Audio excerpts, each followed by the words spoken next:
Bismillahirrahmanirrahim. Assalamualaikum warahmatullahi wabarakatuh. Bismillah, alhamdulillah. Assalatu wassalamu ala rasulillah. Habibina Sayyidina wa maulana Muhammad bin Abdullah. Wa ala alihi wa sahbihi wa mawalah amma ba'du. Baik, pada kesempatan kali ini kita akan belajar salah satu mata kuliah, yaitu akhlak tasawuf. Yang insya Allah pada kesempatan kali ini kita akan membahas tema seputar akhlak terhadap Rasulullah Shallallahu Alaihi Wasallam. Baik, bagaimana penjelasannya? Mari kita sama-sama simak. Nah, apa sih itu akhlak?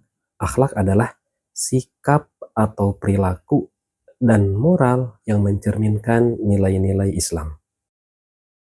Di antara akhlak kepada Rasulullah Shallallahu Alaihi Wasallam, yang pertama adalah tentu kita harus beriman kepadanya. Bagaimana kita mempercayai bahwasanya ajaran yang beliau sampaikan itu adalah sebaik-baiknya ajaran, dan agama yang beliau dakwahkan, syiarkan itu adalah sebaik-baiknya agama.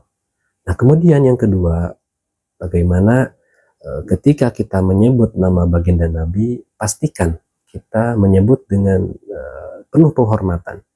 Artinya bisa kita sertakan gelar-gelar kemuliaan seperti Sayyidina, atau mungkin dalam bahasa Jawa itu biasa baginda Nabi, kanjeng Nabi. Nah, itu adalah salah satu bentuk penghormatan ketika kita menyebut nama baginda Nabi. Memang ketika kita menyebut langsung nama baginda Nabi dengan Muhammad misalkan, itu bukan suatu keharaman, akan tetapi di sini bagaimana akhlak kita kepada Rasulullah, itu kita tidak menyebutkan nama baginda Nabi kecuali menyertakan gelar kehormatan seperti Sayyidina, atau misalkan kanjeng Nabi atau baginda dan lainnya. Kemudian yang berikutnya, yang ketiga adalah pastikan ketika kita mendengar nama baginda Nabi disebut, kita sambut dengan membaca sholawat.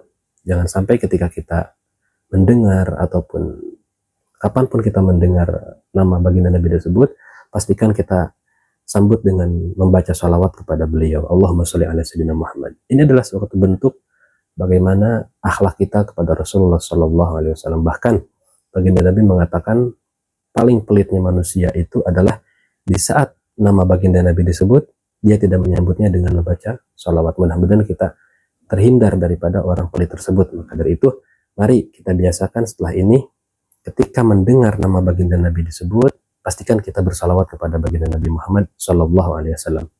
Kemudian yang keempat, di antara akhlak kepada Rasulullah itu adalah di saat menyebut kebiasaan atau perilaku baginda Nabi dalam hal-hal yang biasa manusia kita lakukan, ya, maka pastikan sebut dengan penuh penghormatan.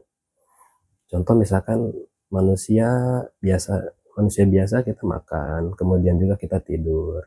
Begitupun dengan baginda Nabi. Maka ketika menyebutkan kebiasaan-kebiasaan yang memang manusia pada umumnya lakukan, di saat kita menyebutkan, disandingkan dengan nama Rasulullah, pastikan dengan bahasa penuh penghormatan. Begitupun dengan menyebutkan, ketika menyebutkan anggota tubuh, misalkan seperti kepala, pastikan dengan penghormatan. Misalkan kepala mulianya baginda Nabi, atau misalkan tangan mulianya baginda Nabi, seperti itu. Ini adalah suatu bentuk akhlak terhadap Rasulullah Shallallahu Alaihi Wasallam. Kemudian yang kelima, akhlak terhadap Rasulullah Shallallahu Alaihi Wasallam itu adalah jangan sekali-kali kita berdusta atas nama Nabi. Karena zaman sekarang itu banyak, ya, di kalangan ustadz mungkin atau siapapun itu yang gampang sedikit-sedikit mengaku bermimpi dengan baginda Nabi. Kalau itu suatu kebenaran, tidak menjadi masalah, akan tetapi yang menjadi masalah adalah di saat orang-orang banyak yang mengaku-ngaku bermimpi dengan baginda Nabi, atau misalkan berbohong dalam bentuk apapun. Nah, itu tidak diperkenankan, dan itu menunjukkan bahwasanya kita tidak punya akhlak kepada baginda Nabi. Kalau kita sedikit-sedikit berbohong ataupun berdusta mengatasnamakan baginda Nabi Muhammad Shallallahu Alaihi Wasallam.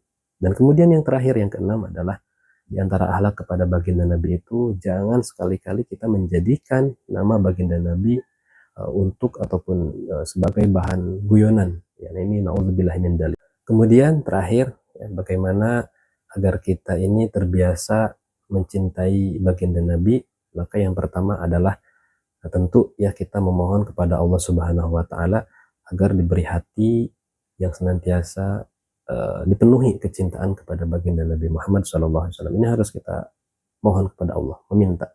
Jangan sampai hati kita ini cuek atau tertutup daripada kecintaan kepada baginda Nabi Muhammad SAW. Na'udzubillahi min dzalik. Kemudian yang kedua, tentu kita harus memperbanyak membaca sholawat ya kepada baginda Nabi.